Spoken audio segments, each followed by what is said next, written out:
역대상 23장입니다. 1절로 마지막 32절까지 말씀을 받겠습니다.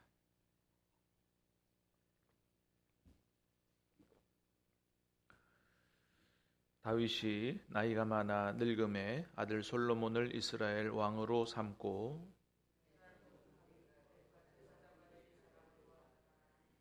레위 사람은 30세 이상으로 계수하니 모든 남자의 수가 38,000명인데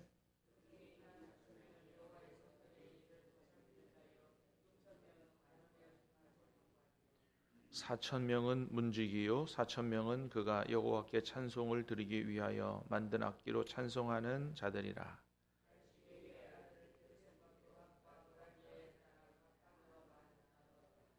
게르손 자손은 라단과 시므이라.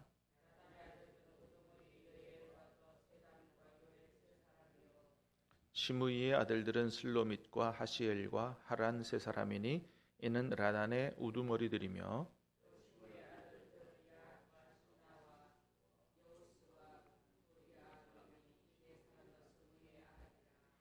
그 우두머리는 야하시요 그 다음은 시사며 여우스와 브리아는 아들이 많지 아니하므로 그들과 한 조상의 가문으로 계수되었더라.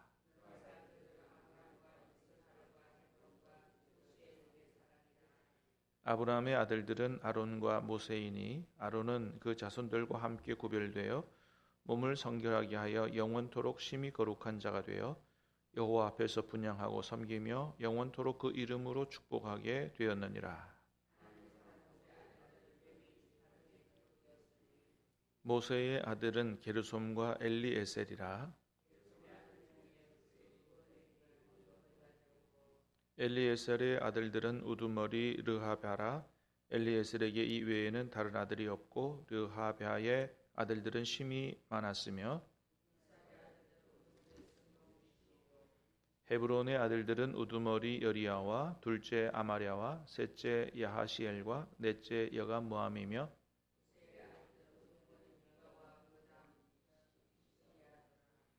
무라리의 아들들은 마흘리와 무시요 마흘리의 아들들은 엘르아살과 기스라.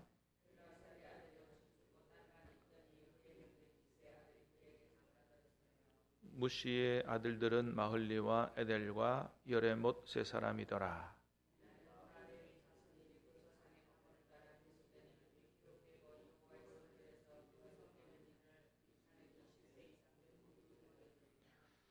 다윗이 이르기를 이스라엘 하나님 여호와께서 평강을 그의 백성에게 주시고 예루살렘에 영원히 거하시나니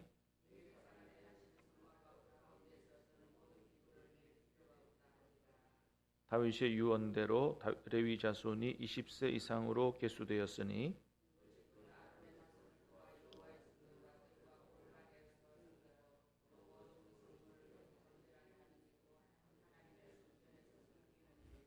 또 진설병과 고운 가루의 소재물 곧 무교전병이나 과자를 굽는 것이나 반죽하는 것이나 또 모든 저울과 자를 맡고 또 안식일과 초하루와 절기의 모든 번제를 여호와께 드리되 그가 명령하신 규례에 정한 수효대로 항상 여호와 앞에 드리며 또 회막의 직무와 성소의 직무와 그들의 형제 아론 자손의 직무를 지켜 여호와의 성전에서 수종드는 것이더라. 아멘. 자, 오늘 우리가 읽은 역대상 23장부터 27장까지는 다윗이 세상을 떠나 하나님 앞에 가기 전에 마지막으로 최선을 다해서 했던 인생의 마지막 과업을 기록하고 있는 그런 내용인데 주로 이제 종교와 행정 조직을 체계화하는 일을 했던 것을 보여주고 있습니다. 그 중에서 오늘 본문은 하나님 앞에서 제사를 드리는 일, 그 일을 감당하는 제사장들, 레위인들 이런 사람들을 체계화하는 일들을 오늘 본문에서 보여주고 있습니다. 자, 1절에서 5절까지를 한번 다시 보겠습니다.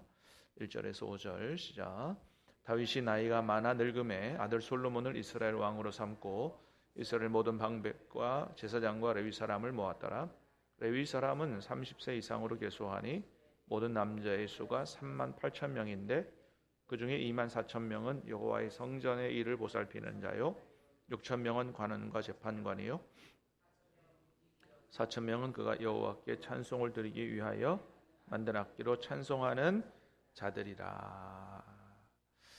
자, 다윗이 1절입니다. 나이가 많아 늙음에 아들 솔로몬은 이스라엘 왕으로 삼고, 이제 나이가 많았어요. 더 이상 왕의 직무를 수행하기가 어려웠어요. 솔로몬에게 왕위를 넘겨줬습니다. 오늘날로 말하면 뭐 한 거예요? 은퇴한 겁니다. 그죠? 예. 나이가 많아서 더 이상 그냥 이제 그 옛날에는 정년 은퇴라는 게 없었잖아요.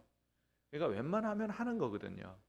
그러니까 이제 더 이상 왕을 못 하겠고 아들을 세웠다는 얘기는 뭐예요? 그만큼 많이 이제 기력도 쇠했다. 이렇게 볼 수가 있는 거죠. 자, 이제 요 정도 되면 어떻게 해요? 야, 이제 그 다음 일은 나는 모르겠다. 네가 좀 이제 하나님 앞에 기도하고 최선을 다해서 일해라. 이렇게 해서 이제 손을 딱 놔버릴 수도 있는데, 근데 왕위를 물려주고도 그냥 먹고 놀러 다니고 한 게 아니고, 하여튼 자기가 하나님 앞에서 할 수 있는 일을 최선을 다하더라. 다윗은 이런 사람이더라는 것을 보게 되는 겁니다. 2절에 보니까 그랬어요. 이스라엘 모든 방백과 제사장과 레위 사람을 모았더라. 그리고 나서 3절에 보니까 레위 사람을 계수했는데 30세 이상으로 계수하니 모든 남자의 수가 몇 명이에요? 3만 8천 명이더라. 3만 8천 명이더라.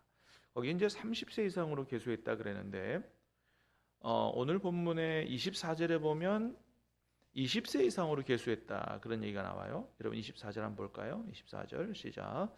이는 다 레위 자손이니 그 조상의 가문을 따라 계수된 이름이 기록되고 여호와의 성전에 섬기는 일을 하는 20세 이상 된 우두머리들이라. 27절에 또 한 번 나오죠. 27절 시작. 다윗의 유언대로 레위 자손이 20세 이상으로 계수되었으니, 그러니까 이게 똑같은 장에서 이 레위 자손을 계수하는데 한쪽은 30세 이상으로 됐다 그러고 다른 두 절은 또 20세 이상으로 됐다 그러고, 그런 걸 보면 어느 쪽이 맞는 것 같아요? 20세 이상이 맞는 것 같죠. 그래서 학자들도 어떻게 보냐 하면 20세 이상으로 계수된 게 맞고, 기록하는 사람이 아마 30세 이상으로 옛날 처음에 저 민수기에 나오는 뭐 이런 그 모세오경에 나오는 그런 것을 조금 착각해서 실수로 30세라고 적었을 거다. 이렇게 생각을 합니다. 그렇지 않고서야 똑같은 데서 그죠? 20세, 30세가 두 번 나올 수가 없는 거기 때문에, 그래서 3절도 20세 이상으로 계수된 것으로 보는 게 좋습니다. 어쨌든 레위인들의 숫자를 세니까 3만 8천 명인데, 자, 일단 그 총론적으로 그 중에 2만 4천 명은 무슨 일을 하는 사람으로요? 여호와의 성전의 일을 보살피는 사람으로 편성하고, 6천 명은 관원과 재판관이요. 아마 이 관원은 서기관으로 보고요. 재판관은 이 그 레위인에 관한 일을 도맡아 재판하는 이런 사람으로 그렇게 보는 사람들이 있어요. 4천 명은 문지기요. 4천 명은 여호와께 찬송을 드리기 위해 만든 악기로 찬송하는 자들이라. 그렇게 이제 찬양대로 그렇게 4천 명을 세웠다. 그렇게 보고 있습니다. 자, 근데 이제 우리가 여기서 이제 보는 건 뭐냐 하면, 제일 첫 번째 아까도 봤던 것처럼 이런 일을 했을 때의 다윗의 상황이 어떤 상황이라고요? 나이가 많아 더 이상 왕의 일을 못하고 아들에게 물려주고 뒤로 앉았을 때입니다. 자, 그런데 여러분 이제 어제도 우리가 봤지만 어제 무슨 일을 하는 걸 봤어요? 자기가 성전 건축을 하지 못하지만 아들이 성전 건축할 수 있도록 최선을 다하여 성전 건축 준비를 하는 것들을 봤잖아요. 그죠? 자, 어, 그런데 이제 오늘 본문에서도 자기가 나머지 할 수 있는 일을 최선을 다하는데 주로 어떤 일에 최선을 다했냐 하면 국가 정치 행정의 조직을 체계화하는 일보다는 이렇게 성전 건축 준비를 하고 나서 그러면 거기서 예배를 드릴 거 아니에요? 제사를 드릴 거 아니에요? 제사를 어떻게 제대로 드리느냐 하는 그 예배를 세우는 일, 제사를 세우는 일을 하나님 앞에 온전한 제사를 잘 드리도록 그런 성전과 예배에 관한 일을 체계화하는 일에 최선을 다했다라고 하는 것을 볼 수 있어요. 왜냐하면 오늘 보면 23장부터 27장까지가 다윗이 마지막으로 했던 과업을 기록했는데 23장부터 26장까지가 무슨 일이냐면 바로 이 예배를 세우는 일에 대해서 기록합니다. 그 다음에 맨 마지막 27장이 뭘 기록하냐 하면 행정 조직을 체계화한 일에 대해서 기록을 해요. 자, 4장 중에서 3장은 뭐에 관해서 기록이라고요? 제사를 세우는 레위인들을 제대로 세우는 일들을 한 것을 볼 수가 있습니다.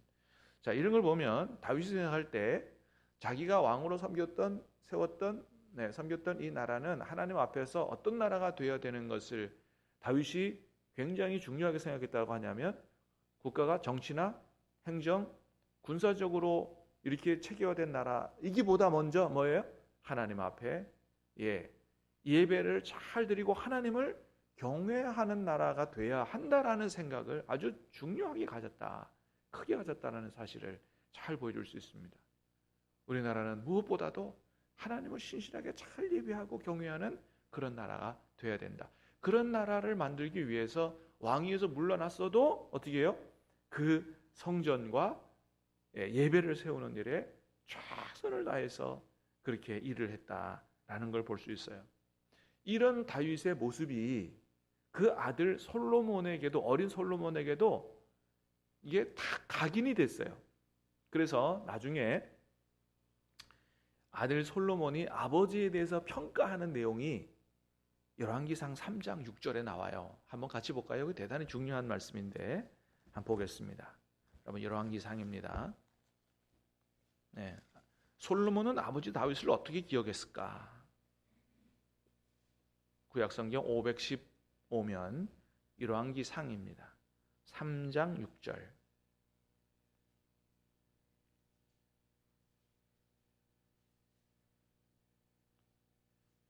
열왕기상 3장 6절. 자, 515페이지 구약성경 페이지 수로 찾으면 좋습니다. 515면 자, 3장 6절입니다. 열왕기상 3장 6절 같이 한번 읽겠습니다. 시작. 솔로몬이 이르되 주의 종 내 아버지 다윗이 성실과 공의와 정직한 마음으로 주와 함께 주 앞에서 행함으로 주께서 그에게 큰 은혜를 베푸셨고 주께서 또 그를 위하여 이 큰 은혜를 항상 주사 오늘과 같이 그의 자리에 앉을 아들을 그에게 주셨나이다. 아멘. 자, 보세요. 솔로몬이 이제 뭐라 그러냐 하면 자기 아버지에 대해 생각할 때 자기 아버지를 뭐라 그래요? 주의 종 내 아버지 다윗이. 아들이 볼 때 아버지 다윗은 그냥 왕이 아니었고 어떤 사람이었다고요? 하나님의 종으로 보고 있어요. 그렇게 평가한 거죠. 그 아버지, 주의 종 내 아버지 다윗이 어떻게 살았어요? 성실과 공의와 정직한 마음으로 누구와 함께? 주와 함께. 누구 앞에서? 주 앞에서 행했다는 것을 기억하고 있어요. 내 아버지 다윗이 왕위에 있을 때 또 왕에서 물러나서도 하나님 앞에서 자신이 할 일을 최선을 다해서 성실하게 했던 것을 기억하고 있어요. 공의롭게 또 정직한 마음으로 항상 주님과 함께 주님 앞에서 행한 아버지라는 사실을 기억하고 있어요. 야, 여러분, 이게 얼마나 감동적이고 얼마나 이게 축복의 말씀이에요. 여러분, 나중에 우리는 우리 자녀 손들에게 어떻게 기억이 될까요? 정말 이렇게 될 수 있기를 주님의 이름으로 축복합니다. 내 아버지는 주의 종이었다. 정말 하나님의 사람이었다. 마지막 하나님 부르시는 그날까지 하나님 앞에 성실과 공의와 정직한 마음으로 주님과 함께 주님 앞에서 살아간 사람이다. 이렇게 기억되어 줄 수 있다면 얼마나 좋을까요? 네. 자, 그래서 그렇게 살았다. 그래서 어떤 복을 받았다는 것도 기억해요? 주께서 그에게 큰 은혜를 베푸셨고, 주께서 그에게 큰 은혜를 베푸셨고, 주께서 또 그를 위하여 이 큰 은혜를 항상 주사, 하나님이 우리 아버지를 너무 사랑하셔서 큰 은혜를 항상 주셨던 것을 기억합니다. 또 오늘과 같이 그의 자리에 앉을 아들을 그에게 주셨나이다. 다시 말하면 자기가 왕이 된 것은 누구 덕분이라는 걸 기억하는 거예요? 아버지 다윗이 항상 하나님 앞에 성실하고 바르고 그렇게 하나님 앞에서 행했기 때문에 아버지에게 복을 주셔서 내가 왕이 됐다라고 생각하고 있어요. 자기가 잘나서 왕이 된 게 아니고, 그러니 이 솔로몬이 처음에는 어떻게 생각했겠어요? 나도 아버지처럼 그렇게 신실하게 하나님을 섬겨야 되겠다, 이렇게 생각하지 않았겠어요? 여러분, 저와 여러분과 우리 자녀들이 다 이렇게 되어줄 수 있게 되기를 주님의 이름으로 축복합니다. 이게 얼마나 큰 복이냐 말이에요. 예. 이렇게 다윗이 자신의 아들 솔로몬에게까지 완벽하게 그의 생각 속에 각인될 수 있을 정도로 하나님 앞에 마지막까지 최선을 다해서 하나님 앞에 성실하게 그렇게 하나님의 일을 감당하고 살았다라는 것을 봅니다. 자, 그래서 이제 한 게 뭐냐 하면 예배를 세우기 위한 제사장 레위인들을 체계화한 이런 조직을 만든 것들을 볼 수가 있는데요. 그게 6절부터 23절까지예요. 내용이 많아서 다 읽을 필요 없고 그냥 이렇게 이름이 이제 쭉 나열되어 있는데 그 예배를 세우기 위해서 레위인들을 체계화했다. 이렇게 누구에게는 어떤 일을 맡기고 이걸 했다라는 것을 보여주고 있어요. 여러분, 이것은 그 전체적으로 어떤 의미를 주냐 하면 하나님의 일을 어떻게 해야 된다는 거예요. 무조건 열심히 해야 하면 다 되는 게 아니고 하나님의 일도 제대로 하기 위해서 뭐가 필요하다? 조직과 체계가 필요하다라는 것을 보여주는 거죠. 세상에만 조직이 있고 체계가 필요한 게 아니고 하나님의 일이기 때문에 더욱더 뭐가요? 조직이 필요하고 체계가 필요하다라고 하는 것이죠. 예. 자, 그래서 여러분, 우리 교회도 한 해를 시작하면서 뭐 해요? 한 해 동안 어떤 분은 어디에서 최선을 다해서 봉사해 주십시오. 그리고 봉사자 임명을 발표하잖아요. 예. 근데 좀 안타까운 게 있어요. 뭐냐면 우리 교회는 이 전부 교인들이 자기가 맡은 위치에서 같이 좀 이렇게 열심히 움직여주고 헌신하고 해야 되는데 사실 우리의 조직과 이런 것들이 체계적으로 잘 움직이지 않는다는 거예요. 교회 일은 많은데 일을 하는 헌신된 분들은 너무 적다는 거예요. 그러니까 이게 너무 안타까워요. 우리 모두가 다 이런 다윗의 마음을 가지고 내가 맡은 자리에서 내가 할 수 있는 일을 최선을 다해서 성실하게 감당하는 이런 삶을 살아가면 얼마나 좋을까 하는 그런 생각을 오늘 말씀을 묵상하면서 다시 한번 그런 생각을 해봅니다. 저도 이제 언젠가는 나이가 많아서 이제 은퇴할 날이 오겠죠. 근데 저는 하나님 앞에 갈 때까지 두 가지는 그날까지 하고 싶은 게 있어요. 나이가 많아서 더 이상 설교하기가 어려울지라도 내가 여지까지 만났던 모든 사람을 찾아다니면서 복음 전하는 일과 그 다음에 할 수 있는 한 사람이라도 붙잡고 하나님의 말씀을 가르치고 제자 양육하는 이 두 가지 일은 하나님께서 부르시는 그날까지, 하나님이 기력을 주시는 그날까지 계속해서 하고 싶은 두 가지 일입니다. 그래서 하나님께서 나중에 야, 내가 너에게 그 사람 너 알게 했잖아, 너에게 붙여줬잖아, 왜 그 사람한테 복음 한 번도 안 전했니? 그런 책망을 안 듣고 그래, 은퇴하고도 그저 돌아다니면서 한 사람이라도 더 복음을 전하려고 애쓰다 왔구나, 잘했다, 그런 칭찬을 듣고 싶은 그런 마음이 있습니다. 사랑하는 여러분, 우리도 오늘 본문의 다윗의 마음과 성실, 주님을 향한 그 열심을 가지고 주님이 주시는 힘 안에서 마지막까지 최선을 다해서 하나님 기뻐하시는 일을 하다가 주님 앞에 서서 칭찬받는 복된 아름다운 여생이 될 수 있기를 우리 주님의 이름으로 축복합니다. 기도하겠습니다.